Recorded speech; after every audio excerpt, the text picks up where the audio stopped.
लखनऊ में चल रही 8वें वेतन आयोग की बैठकें देश भर के लाखों केंद्रीय कर्मचारियों और पेंशन भोगियों के लिए उम्मीद की नई किरण लेकर आई है।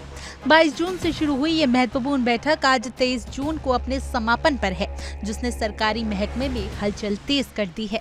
ये बैठक महज एक औपचारिक चर्चा नहीं है, बल्कि उस खाके का हिस्सा है जिसके आधार पर आने वाले सभी भी देश के 1 करोड़ से अधिक कर्मचारियों और पेंशनर्स का भविष्य तय होना है। आयोग की ये प्रतिक्रिया दिल्ली और जम्मू से शुरू होकर अब लखनऊ पहुंची है और इसके बाद कोलकाता व भुवनेश्वर जैसे शहरों में भी इसी तरह की विमर्श प्रतिक्रिया को आगे बढ़ाया जाएगा। इस पूरी कवायद का एकमात्र उद्देश्य है जमीनी स्तर पर कर्मचारियों की मांगों को समझना, उनकी चुनौतियों को सुनना और एक ऐसी संतुलित रिपोर्ट तैयार करना जो आने वाले दशकों की जरूरतों को पूरा कर सके। चर्चा के केंद्र में इस समय फिटमेंट फैक्टर का मुद्दा सबसे ऊपर बना हुआ है, जिसे लेकर कर्मचारी संगठनों और आयोग के बीच गहन मंथन चल रहा है। फिटमेंट फैक्टर ही वो मुख्य आधार है जो कर्मचारियों की बेसिक सैलरी में बढ़ोतरी का गुणांक तय करता है। ये कर्मचारी संगठनों ने अपनी आवाज बुलंद करते हुए फिटमेंट फैक्टर को 3.50 से अधिक रखने की पुरजोर वकालत की है। तर्क ये है कि पिछले 10 वर्षों में महंगाई और जीवन स्तर में आए भारी बदलाव को देखते हुए ये बढ़ोतरी अनिवार्य है। इसके साथ ही परिवार यूनिट को मौजूदा 3 से बढ़ाकर 5 करने की मांग भी जोर शोर से उठा जा इसके साथ ही परिवार यूनिट को मौजूदा 3 से बढ़ाकर 5 करने की मांग भी जोर शोर से उठाई जा रही है। कर्मचारी संगठनों का साफ कहना है कि वेतन आयोग का गठन एक दशक में एक बार होता है, इसलिए रिपोर्ट ऐसी होनी चाहिए जो न केवल आज की जरूरतों को पूरा करे, बल्कि भविष्य में होने वाली आर्थिक बदलाव और महंगाई के दबाव को भी झेल सके। इस पूरी प्रतिक्रिया की रूपरेखा नवंबर 2025 में तैयार की गई थी, जब केंद्र सरकार ने आधिकारिक तौर पर 8वें वेतन आयोग का गठन किया था।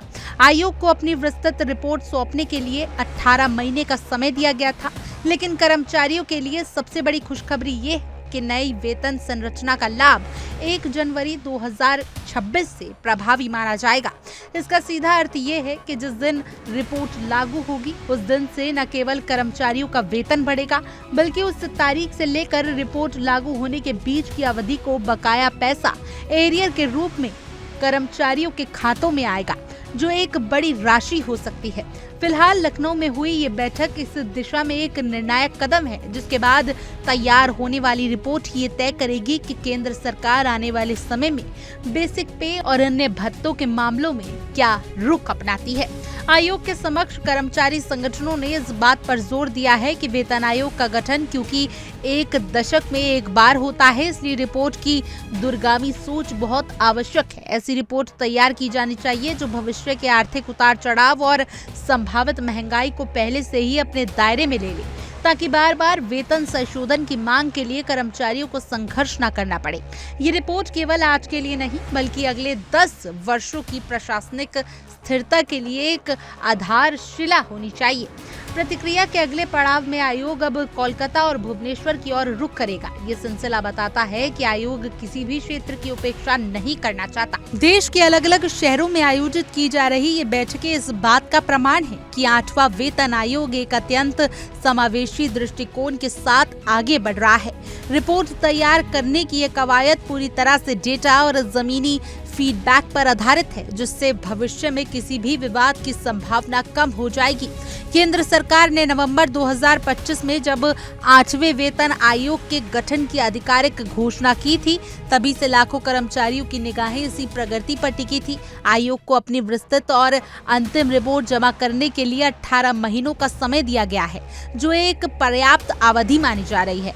यह समय सीमा इस बात की गवाह है कि सरकार इस मामले में कोई जल्दबाजी नहीं करना चाहती और एक त्रुटिहीन व्यवस्था लागू करने के लिए प्रति गंभीर है। आखिर में लखनऊ बैठक से निकले निष्कर्षों को आयोग अब अपनी मुख्य रिपोर्ट में शामिल करेगा। सरकार इसी रिपोर्ट के आधार पर बेसिक पे, अकाउंट्स और अन्य सभी सुविधाओं को सुनिश्चित करेगी। जब ये रिपोर्ट लागू होगी तो देश के 1 करोड़ से अधिक केंद्रीय कर्मचारियों और पेंशन भोगियों के जीवन स्तर में एक बड़ा सकारात्मक बदलाव देखने को मिलेगा। लखनऊ की ये 2 दिवसीय बैठक किसी बड़े बदलाव की पहली मजबूत नींव साबित होने वाली है।